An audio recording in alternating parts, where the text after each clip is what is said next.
Hello everyone, good morning সবাইকে। আশা করি সবাই অনেক অনেক ভালো আছো। মাম্মামকে আমি ঘুম থেকে ওঠার পরে মালিশ করার জন্য চেষ্টা করি যতটা পারি।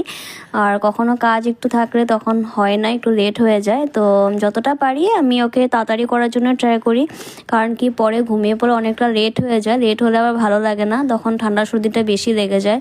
তো তার জন্য ভাবি যতটা পারি আমি মর্নিং টাইমে করার চেষ্টা করি। একটু 12টা হয়ে গেলে তখন ভালো লাগে না, তার জন্য আমি নেক্সট যেও ঘুমিয়ে না পড়ে তারপরে তার জন্য আমি আগেই করে দিই।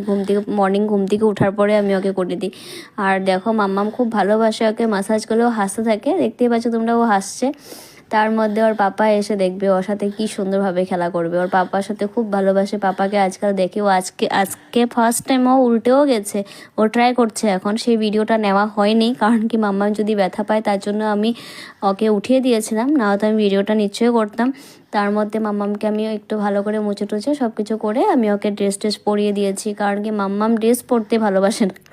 আর তার মধ্যে ওর পাপাকে আমি দিয়ে ফ্রেশ করিয়ে তারপরে আমি একটু ঘর একটু গুছিয়ে নিচ্ছি, কারণ কি তারপরে চলে গেলে করা হবে না। আর মাম্মামও তারপরে ঘুমিয়ে পড়বে আমি জানি, তারপরেও আমার কিছু কাজ থাকে যেগুলো করতে হবে, তাই আমি যতটা পারি ওর পাপা থাকা অবস্থায় আমি করে নিই। আর কি যেহেতু ওর পাপা আজকে একটু লেট গেছিলো, তাই আমি একটু ফটাফট করে নিচ্ছিলাম। আর যদি চলে যায় তখন আর হবে না, তখন অনেক কিছু কাজ পেন্ডিং থেকে যায়, যেগুলো আমার করতে করতে অনেকটাই লেট হয়ে যায়। কি করব,